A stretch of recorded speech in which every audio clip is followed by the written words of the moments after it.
Hey guys, what's going on? Mark Lubinsky here. I'm just going to do a quick video on the forms of passive income. So there are several different types of passive income you can actually come across in the industry of business. Most people think of it in three ways. There's actually starting a business, real estate, and then equities. Equities are dividend paying stocks or cryptocurrencies or real estate investment trusts or actual like equities, ETFs, stocks, bonds, mutual funds, stuff like that. And so basically, the two primary ways you can actually receive passive income um, truly paid to you is through a mutual fund of some kind or, um, say, a dividend paying stock. Now, if you have $100,000 and your dividend stock pays out 10% a year on average over the course of a 5 to 10 year period, basically you're going to make about $10,000 because that's 10% of 100 grand. So typically that's what passive income looks like for equities. There are also other forms of passive ways to gain wealth in terms of equities, and that's predominantly through asset appreciation. So let's say that you bought Dogecoin or Doggy Coin or whatever that shit's called, the cryptocurrency that's being looked at or viewed by Tesla and Elon Musk and other large corporations such as Amazon.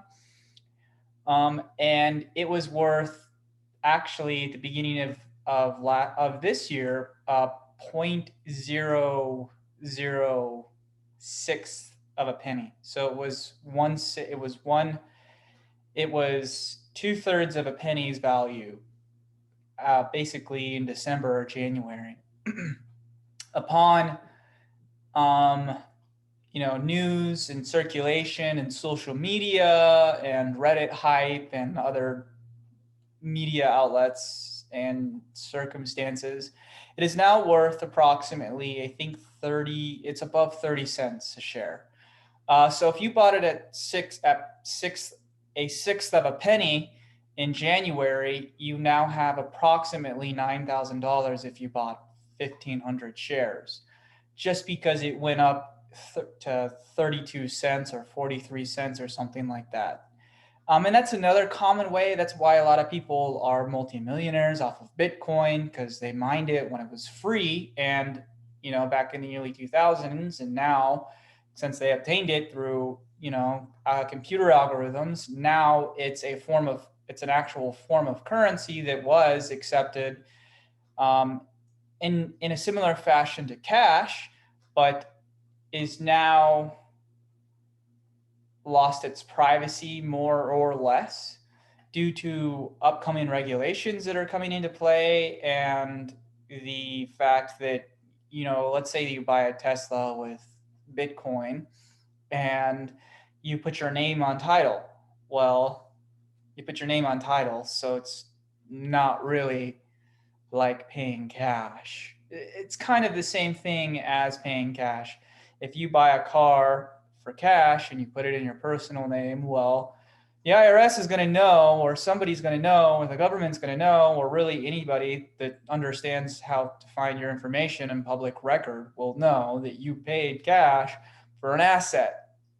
So there really is no way to really avoid paying for something, illegally that's involved in an asset class, unless, of course, you're buying illegal stuff and you're paying cash for illegal stuff and there's no exchange or bill of sale involved, then of course you can go under the radar undetected. That's how the black market predominantly works. But that's typically how you would see appreciation in equities is, through appreciation, just in general. Let's say you bought T-Mobile a year ago at $100 a share. It's now worth approximately $123 a share. At least that's what I saw it at a couple weeks ago. So it's appreciated about 20% of what it 120% of what it was originally. So, or it's gone up 20%. Uh, so it's worth $23 more than it was originally, just because they're doing things like signing contracts with Sprint. They're changing to 5G. And the just natural appreciation. The way that they conduct their business is a little different than companies like Sprint originally did, or AT&T, where they did door-to-door sales.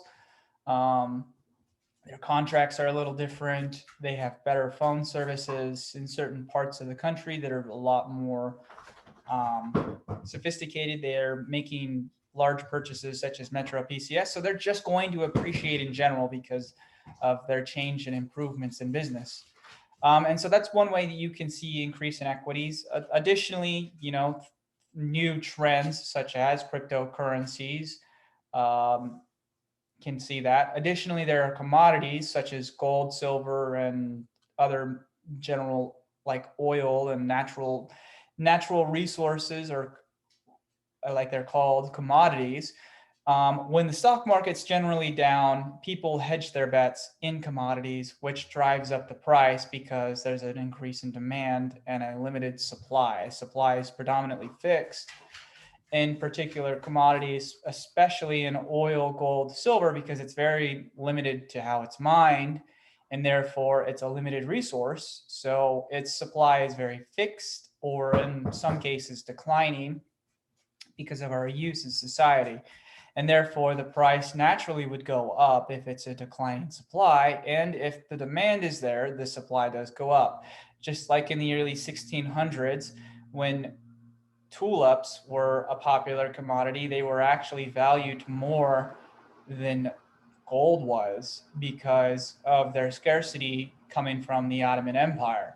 So there are ways that you can hedge your bets in the stock market, and there are ways that you can gain wealth through the stock market. I think that there are three different forms of of ways to hedge your bet in the stock market specifically, or equities market specifically.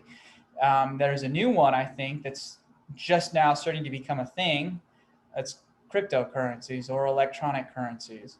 That was originally just currencies before, and I guess you could say that currency exchange was a thing, and crypto is a derivative of that. But nonetheless, it's still a second, another form of market. Then there's your commodities, and then there's your actual equities themselves, whether they pay through dividends or they just see equity appreciation and they're publicly exchanged on the public stock market. Additionally, you can purchase stocks or stock options in new private held organizations before they become public. And then they sell and they become public, and you can see an increase in the value of your stock at the initial public offering, depending on how or when you purchase the stock and what it's currently valued at. There are other ways to see increase in stocks that are uncommon, like mergers, acquisitions, purchases from one business to another, so on and so forth. But those are the predominant ways that you can actually retire. A lot of people the general populace does this, where they'll put 10% of their income away in a 401k or IRA, and then they will have a mutual fund or 401k operator or IRA operator purchase stocks under a mutual fund of some kind or some fund of whatever, and they'll charge you a 3% fee. If you're earning on average in the stock market, historically says 7%, then you're only taking in about 4%. After they take that 3% away for their fee, there are other additional fees that typically bring you down to about 3 to 2% annual earnings in your portfolio. You've got to figure that you're not actually receiving that money back. It's getting put back into the 401k. So you're actually earning about a 3% for about, say that you start saving at 40, you retire at 60, you have $1 million in your portfolio by the time you retire. Multiply that by 1.03 to the 20th power. And that's how much you'll have in 20 years from now, if you're seeing an average increase in your portfolio of 3% annually, which is historically what has happened, unless, of course, you retired in 2008 and your stock portfolio took a shit, which was not a common thing. There were people that did retire, tried to retire at 65, and then just turned around, liquidated their assets, sold all their either earnings or whatever they had left, bought a bunch of real estate and recovered, because real estate was on sale. Another major way to retire or create passive income is through real estate. There are a couple ways that you can do this, very similar to the way that you would purchase equities. And that's through purchasing rentals, whether that be a commercial property such as an office space or retail center, or even a laundromat. But you can also purchase homes, single family homes, multifamily homes, units 2 through 4, 5 through infinity. However you choose to purchase. There are additionally things such as TICs, syndicate, and the tenants in common, and it's a form of a syndication, general syndications, real estate investment trusts. There are Delaware state trusts, which typically invest. They're a hedge fund that typically invests specifically in real estate, such as Walgreens. And then they have 20 or 30-year leases on buildings such as those Walgreens. And then you just receive because you purchased a Delaware state trust, that's how it's owned. You receive every month passive income, and the person managing the Delaware state trust for you receives compensation for managing it, just like a property manager would in some cases. But typically, it's significantly more sophisticated, and you lose significantly more money because it's this higher paying asset. And it does take a Series 7 license or securities attorney to set those kinds of circumstances up, very similar to a syndication, but in a different fashion. So the level of sophistication involved in a situation like that, I would recommend speaking to an attorney that specializes in those areas. So that's one way.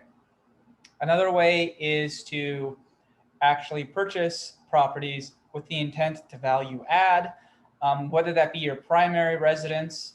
It's called the Homestead Act or Homestead Law. Basically this is an IRS code. If you own a house 2 out of the 5 years, or if you own a home for at least 2 years and you've lived in it the entire 2 years, or you've owned a home, you've lived in it at least 2 out of the past 5 years, and you can prove that in some way, shape, or form to the IRS, then it is, in a sense, tax deductible up to $250,000. Unless you're married, then it's $250,000 per marital unit. That means that you can get up to $500,000 in tax-free deductions.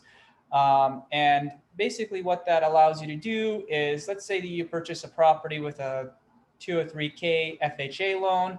Basically, that's a loan that allows you to purchase a home for 3.5% down, but also wrap a construction loan in it for distressed property before you close, make those improvements, or after you close, make those improvements, hire a general contractor to make those repairs, fix up the property, and then essentially have a form of equity involved in the deal. That's how I personally will be purchasing my primary residence. I will be purchasing a home through a 203K FHA loan, and I'll be purchasing a significantly distressed property that I would intend to flip in some way, shape, or form, whether that be, to keep it or whatever.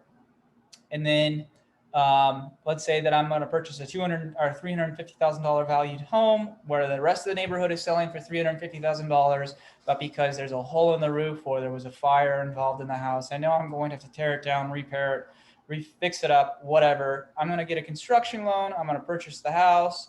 Maybe I'll purchase the burnt down house for $40,000, which is the value essentially of the land. And then I'll get a construction loan for $250,000, and then I'll build the new home, and it sells for $350,000. So I won't sell it. I'll keep it. I'll refinance it because that's essentially 66% of the market value. And then I'll turn around and remove my mortgage insurance premium because I refinanced it into a conventional loan. Maybe I'll rent it out to somebody else because the market can bear that. And then I'll either rent it out or I'll live in it for 2 out of 5 years. And then at the end of whenever that 2 out of 5 years I reach is, I'll sell it or 1031 or sell it for $250,000 for up to a $250,000 gain, but in reality, I'm only making 100 grand. So I won't pay taxes on that. And then I'll dump it into another real estate asset. That's one way that you can do that. Or you can actually purchase homes in an entity of some kind, fix it up, repair it, and then sell it for a profit. That's also called flipping. You can also wholesale. A wholesale is basically you're offering to purchase someone's property maybe there's a hole in the roof and flipper's going to want it, and it's going to cost them $10,000 to repair the roof, and then they're going to make $350. You make an offer to purchase that home for $200,000. You're going to sell it to the flipper for $250. You're going to make a $50,000 profit. The thing is you're not actually going to close on it. You're just making an offer saying that you're going to close on the property before or on 30 days from the time that you make the offer, and then you'll go find a flipper that wants to purchase it from you, and then you'll give them a sales contract for $250. So you'll purchase it for $200. On the same day that you purchase it, you'll close with the flipper first for $250. Then you'll close with the person that you're actually purchasing it for $200,000, and you'll keep the surplus of $50,000. That's how a wholesale typically works. There are three major ways to close on the transaction: a double close, simultaneous close, and there's another one I do not know at this time, but there is three primary ways to conduct a wholesale. And so that's pretty much how real estate works. You can also do that with commercial assets. It's called value add. You purchase an apartment complex that needs a significant amount of work, whether that be through tenant improvements, refurbishing the property on the inside, the outside, and then raising rents. Typically, if a mom and pop own a small apartment complex, like a 5-unit, and they've never raised rents in 20 years, and the rest of the market has raised rents, you can go in and purchase that property for whatever that going cap rate in that market is, and then purchase it based off of what they're currently producing in net operating income, which is their expenses minus their actual gross income. And then you can purchase it for that value of the property. The way that commercial real estate works is based off of the income of the property and what it produces after expenses, based on what going caps are at. So that's a form of distressed property that you can value add. It doesn't always have to be physically adding value. It could be adding value through contracts or paper of some kind by improving rents, like I said. But that's predominantly how you can invest passively in real estate, but don't get it twisted. I mean, real estate is a form of passive income if you've got systems in place like property managers, contractors, city officials that represent you if you ever have to do permits or anything like that. But you still, at the end of the day, have to make those executive decisions in the direction of how your asset performs. You may even have to step in and when you're a property manager and able to do something in market in other states, specifically if you have a multifamily property in Arizona, a lot of people are moving from California and New York, you may want to market in those areas. Your property manager may not actually be able to because they don't have a brokerage license in California. They don't have a brokerage license in New York. So it may behoove you as the investor to throw something on Craigslist or even Zillow to market to those states. So it is less work than an actual job, but it is still involving a significant amount of work. So don't get it twisted. Real estate is not passive 100%.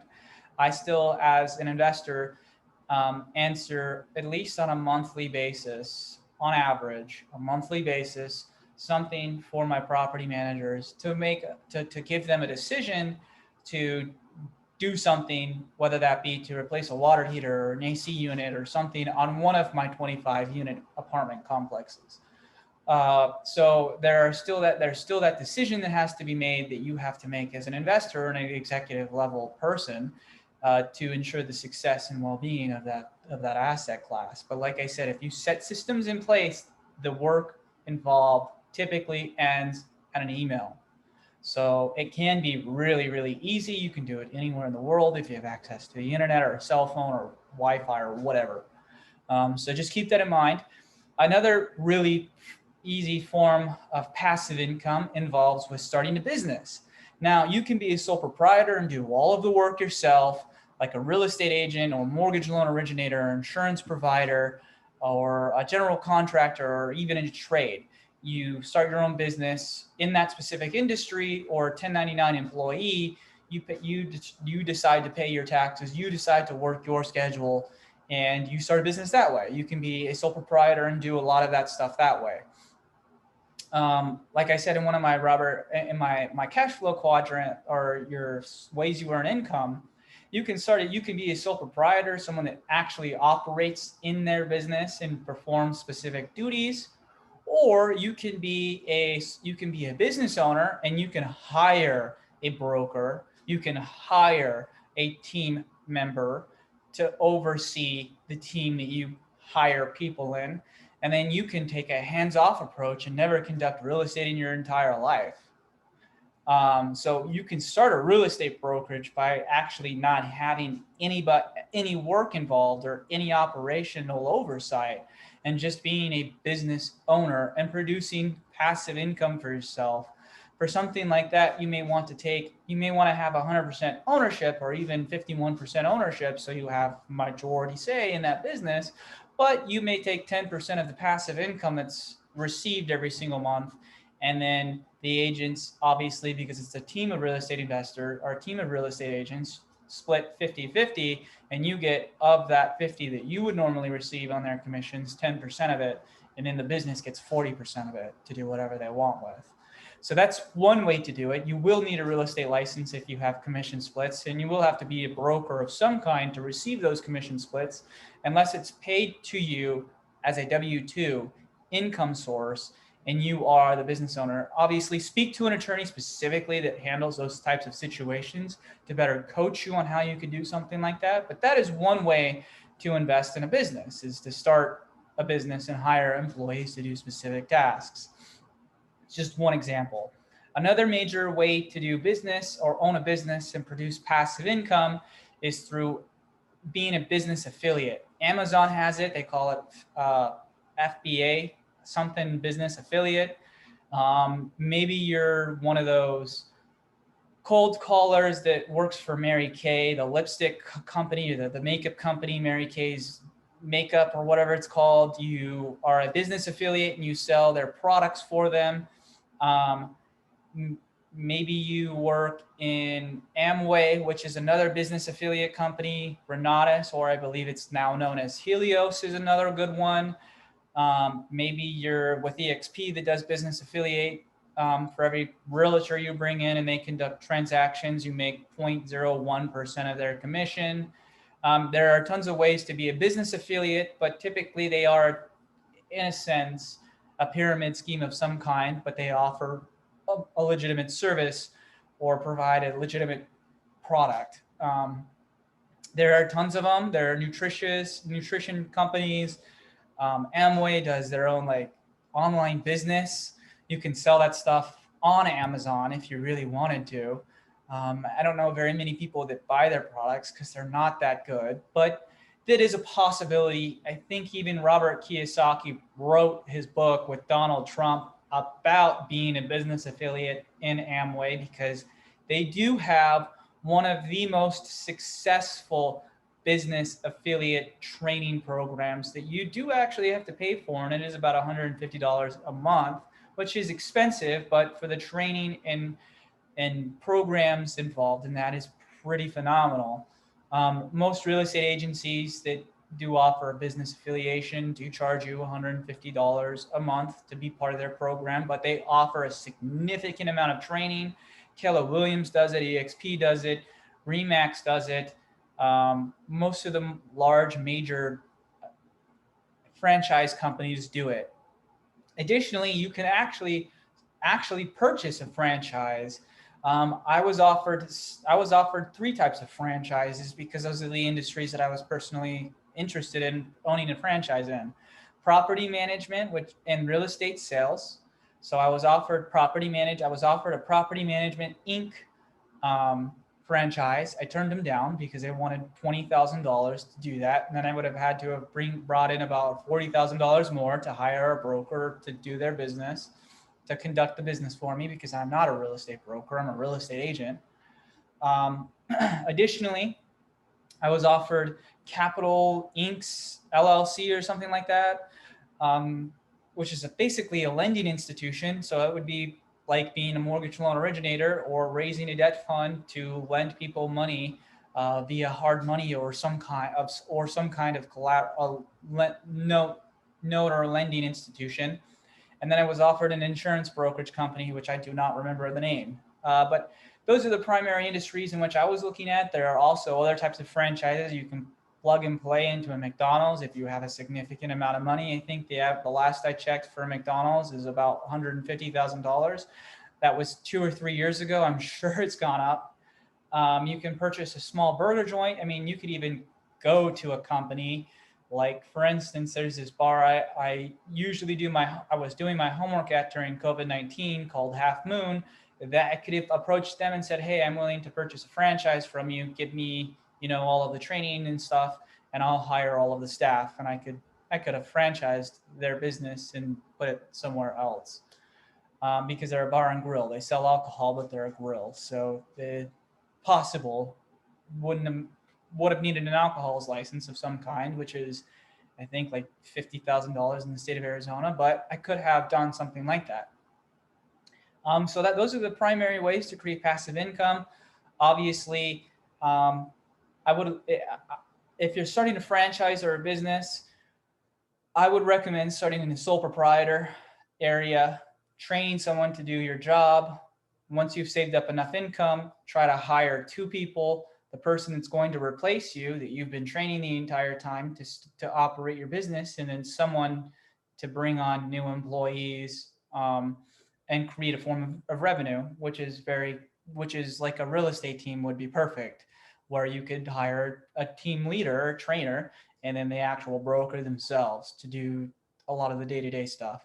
Then after they get more sophisticated, they can hire a transaction coordinator and listing coordinator to handle all of the listings, coordinate all of the contracts, and work with the lending institutions if they're to do flips, and all of that stuff could be done by a transaction coordinator. And then you start growing your team and become more established and actually start paying for leads and stuff instead of actually going on Redfin or Zillow or whatever and calling random people to see if they'll cancel with their agent or whatever. So I think that's probably the best way, is to start as a sole proprietor and then grow into a business, but start implementing the second you start your business as a sole proprietor, with the understanding that you are actually operating the business. You are overseeing the business. You may be filling a particular hat at that moment because you have to produce income for that business, but you are working on your business. So you're creating, every time you're going on the phone to cold call, you're creating a script that someone else can follow. Every time you're speaking to a lending institution, you're taking notes and creating a process and coming up with a script and saying what types of loans you may or may not need for the success of your business. You're talking to an accountant, and every time you're talking to an accountant, you're making notes of what needs may not need to happen, setting up the bank accounts, making notes, how to set up trust accounts and stuff like that, just to make sure that you're creating a systematic process. So you're creating a book of rules, regulations, and ways to conduct business, and then you're able to hand that off to somebody else so they can manage the business for you based off of the stuff that you had already implemented. That's how you work on your business while working in it. And then eventually you will be able to replace yourself with key employees. So you're no longer doing the team lead role. You're no longer doing the broker role. You're no longer doing the transaction role. You're just doing I'm an owner, I'm an investor. I invested my time, I invested some of my money, and now I'm no longer investing anything. It's just a passive stream of income. So that's those are the primary ways to create passive income. It does involve work. Whether you're purchasing real estate with other people's money, you will have to go raise capital. Whether you're purchasing it with credit cards, you will have to fix your credit score. You will have to go out and call those agencies to get credit lines. You will have to go borrow loans. You will have to talk to mortgage companies. You will have to talk to asset lenders that don't even look at your credit. I've got tons of those. You will have to talk to companies that will, you'll have to find you'll have to find the agents to find you the deals. You'll have to coach them on what you're looking for. You'll have to actually make purchases. You'll have to sign contracts unless you have a statutory agent to do all that stuff. Eventually, you will be able to implement stuff to replace yourself through, let's say, statutory agents. You pay this person $100 to fucking sign your signature. Maybe you have an attorney that does all that shit for you, and every time you purchase something, he writes a $200 contract and he signs the shit, and it's $100 per signature. Cool. You maybe spent $5,000 to close a house with an attorney, but you did none of the work. You limited your liability because an attorney did everything, and as all you did is point your finger. So passive income is definitely possible, but it does take time. And I will be doing a future video on our video series on how I'm doing that. This entire channel shows how I'm working on my business and setting up systems so I have to work less. I'm currently a National Guardsman. I'm in ROTC to become a lieutenant in the United States Army or National Guard, depending on the direction of my career. And I'm in school full time, and eventually will be becoming a master's student in about 10 to 24 months from now. So my expectation is I'm not going to have time, especially if I'm studying 2 master's programs at the same time for an entire year versus 1. And if I'm working part-time, and this is a way for me to create passive income for another employer, if I choose to do that, I'm not going to have time to do all this stuff by myself. And even if I did start setting up these seeds and they grew into trees, metaphorically or symbolically speaking, I wouldn't have time to pick all the apples, so to speak. I wouldn't have time to take care of all the day-to-day tasks. I'd have to hire somebody else to do all of those things. And that's essentially what I'm doing with this channel. So tune in to get all that information. But I mean, that's aside from the basics of different types of income. These are only 3 major ones that I've talked about, and I've kind of gone into the small derivative factors. But there is definitely more, and there are definitely tons of ways to make money on the internet. So if that's something you're interested in, please don't hesitate to comment or give an idea of what you're doing, and we'll look forward to hearing from you. Later, guys.